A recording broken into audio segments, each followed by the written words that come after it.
It doesn't really matter, I don't think too much. Sorry about that, Anthony. Yeah, I don't think, it doesn't really matter. Okay, sorry about that, guys. That's okay. So anyways, okay, so there has been the women's community organizing against this. It wasn't a question of these being controversial in the sense of them being, let's say, bondage to discipline or S&M or anything. It wasn't because of that.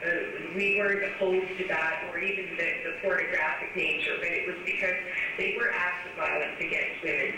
And we didn't have this liberal view that that was cool. It would be like, we would do the same thing today.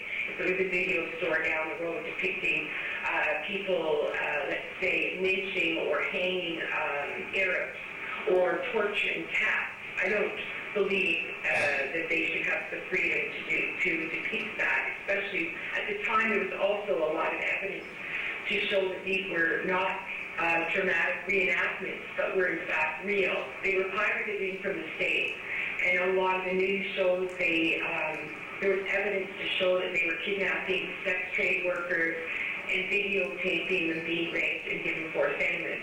So the women's community has been trying to get the Attorney General's office in BC to close them down legally through using obscenity laws. The women's community showed some of the worst videos at public viewings and invited the cops. But the Attorney General came back with these reasons that they couldn't press charges because, for instance, they said that women were not classified as an identifiable group under Canada's obscenity laws. They said that under the Motion Pictures Act, magnetic tape was not included. So the women's community considered these technicalities and really basically just showed that the Attorney General's office had no interest in closing down this franchise. So a group of 9 women decided to burn down some red hot videos. They organized into groups of 3 each, three different groups of 3. They all agreed at a certain time they were going to burn down different red hot videos. They only got together to write the communique, and then they all did the actions. They didn't get together again before or after for security reasons. One red hot video was burned down successfully, another one was partially burned down, and a third one they had to abort because the cops showed up. This was the most successful action in the sense that after the burning down of the red hot videos, within a year, all but one of the stores have either left town, changed their name, or have been closed down through legal fees. The day of our arrest, our little guerrilla group, the day of our arrest, the RCMP the cops finally did raid a store in Victoria and make 3 obscenity charges.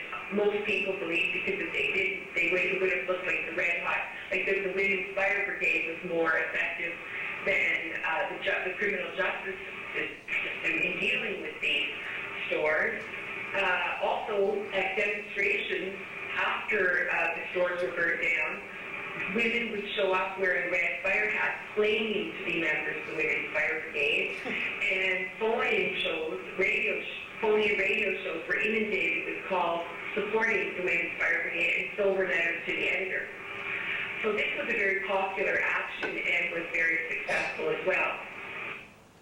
So, in general, though, our group Direct Action, after our arrest, there were no other people who took up who went underground and carried out more actions. In other words, there was no continuity of our group, which we call Direct Action. So we were successful to a certain degree, and it wasn't true. We did contribute to at the time, to the awareness of the in the public in general around these different issues, and we did contribute to stopping Lit from getting other contracts, and we, in BC, closing down the red hot video stores. But because we didn't maintain continuity, I consider that, in a sense, that was a bit of a failure. Now, today, in North America, here in Canada and the States, we don't have the same kind of underground guerrilla group, but I think that we see there's a lot of different groups that are still engaged in militant direct action that are using more low-tech action that can be done by just about anybody without having to take on learning criminal skills as a profession. And you don't have to go underground permanently. I think that this is a more suitable form of militant direct action at this point in a pre-revolutionary situation in our society. I don't think we can honestly say that the majority of the people in North America are revolutionary, have a revolutionary consciousness. I think, unfortunately, the majority of people still identify with the value system of the corporate elite and of the government, and identify with the status quo. So that's why I'm saying we're in pre-revolutionary conditions. And in this situation where revolutionary movements are still small, I think that it probably is a more effective way of engaging in militant direct action, to be using low-tech actions that can be done without having to go underground permanently. And examples of this success we can see, for instance, in the anti-globalization movement. Before the World Trade Organization, the World Trade Organization meeting in Seattle in 1999, there had been an anti-globalization movement. They had numerous demonstrations, but really not very many people ever heard of them. The public in general did not know what the World WTO or the IMF or the FTAA were.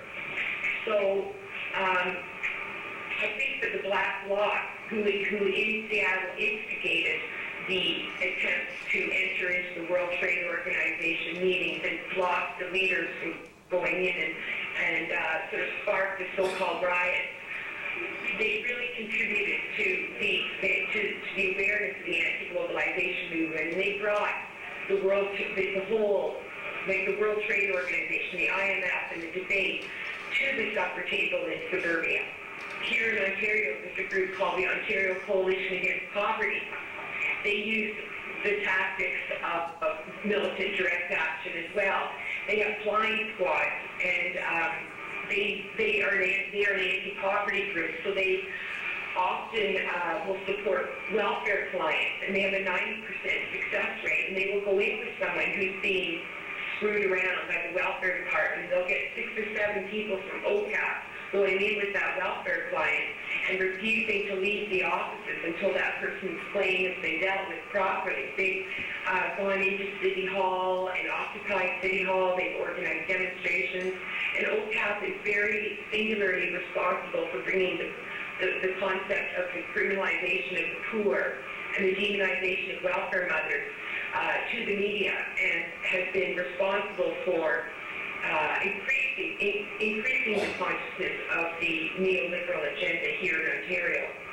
And I think that the animal liberation movement has certainly been successful in its use of direct action by using sort of low-tech, non-clandestine forms of action.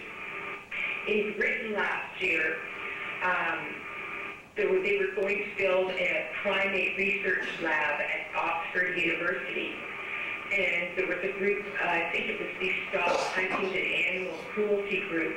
But at any rate, they engaged in, they cut brake lines to the construction companies that were employed by this group called the Montpellier Group, who were responsible for constructing this lab. So what this group did was they cut brake lines to the different construction companies that were going in. They contaminated their fuel tanks. They sabotaged offices of these different subcontractors and contractors. They forged letters from the chairman of the Montpellier Group and mailed them out to shareholders, suggesting that they sell their shares because the company was, going under and this sort of thing. So they actually stopped this research lab from being built. And the British Pharmaceutical Association has said itself that they've had to spend $127 million to protect their different branch companies from the animal liberation activists. So in that sense, I think they are very successful. A lot of people argue, do your means justify your ends? But